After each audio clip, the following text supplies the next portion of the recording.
When you're feeling terrible, you don't say, well, I'm feeling up. You say, I'm feeling down. Well, why is that? Well, down is worse. I guess you're flat on the ground when you're down, or you're in a hole or something like that. You're hiding in a hole. You know, it's down.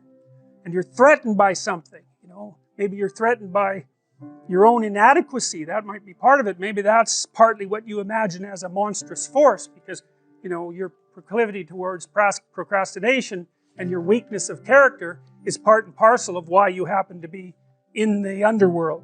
And that's the underworld, the mythological underworld. That's where you go when things fall apart.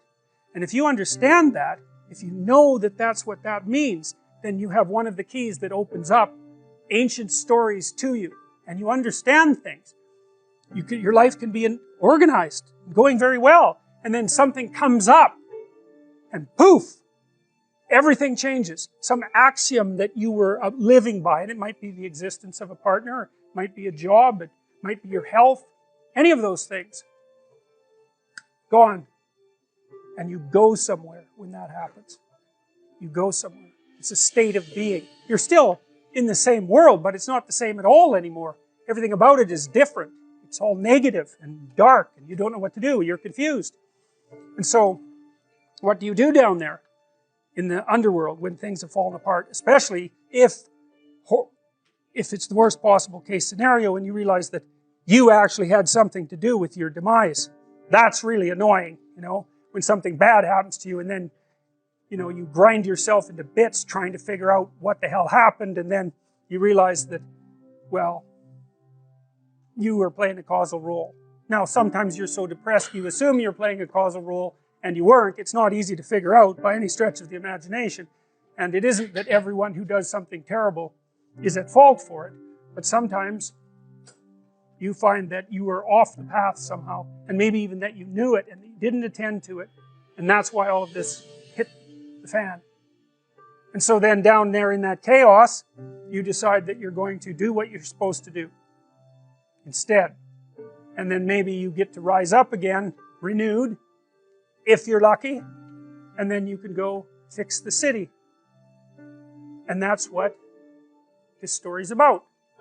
And that's why I picked the image to represent the course, because really what happens, you see, with the psychoanalysts,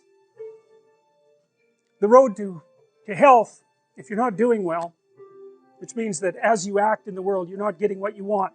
There's something wrong with the match between your presuppositions and your actions, habitual, and the way the world is responding to you.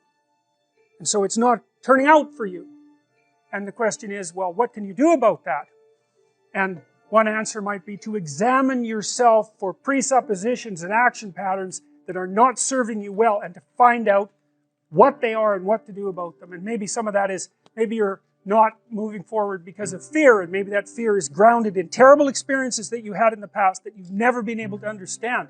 And maybe one of the ways of gluing yourself back together and expanding your personality so that you could, in fact, live properly in the world is to go back to those terrible events and untie them and straighten them out and understand them and drop them. And that's what psychotherapy is about, in large part. Psychoanalytic, behavioral, doesn't matter.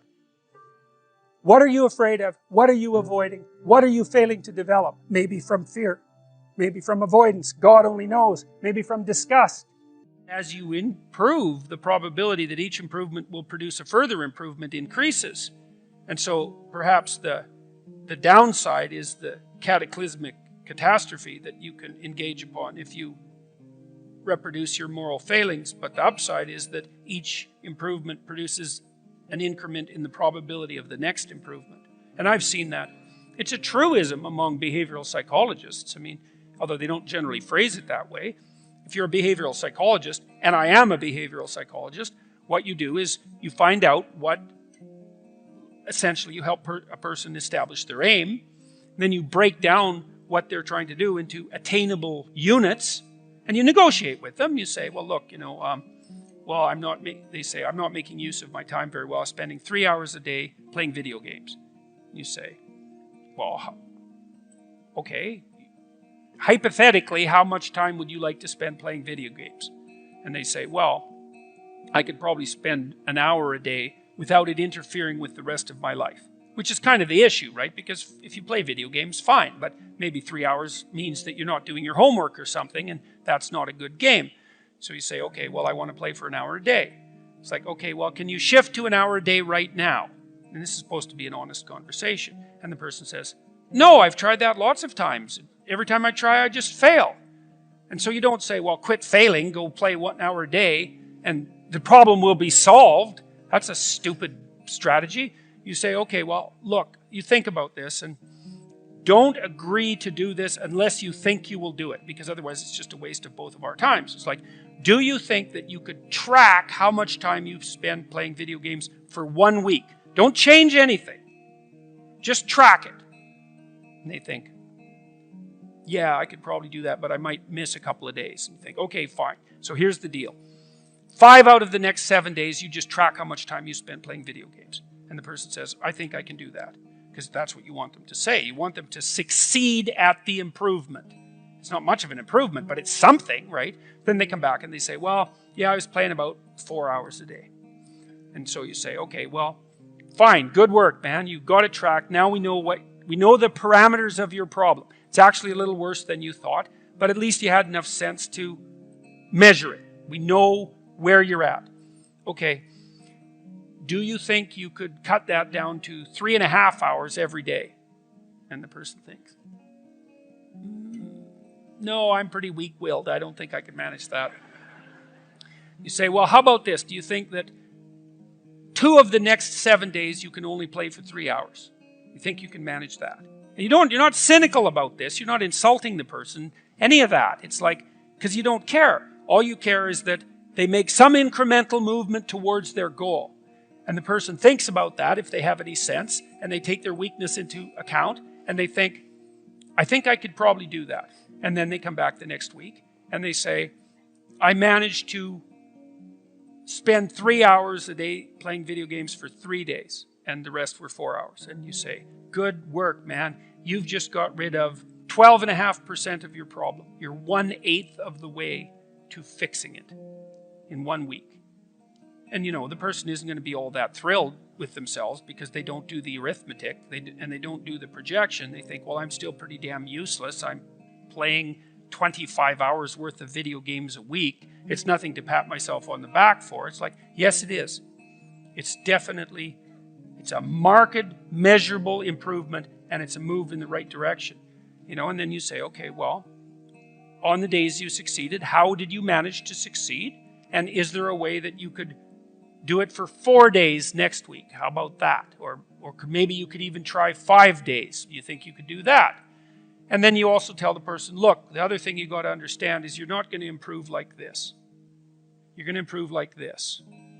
So some weeks you're going to come back and say, geez, I backslid completely and I played for 4 hours a day for 7 days. But it doesn't matter, because that doesn't mean you failed. It just means that you slid back.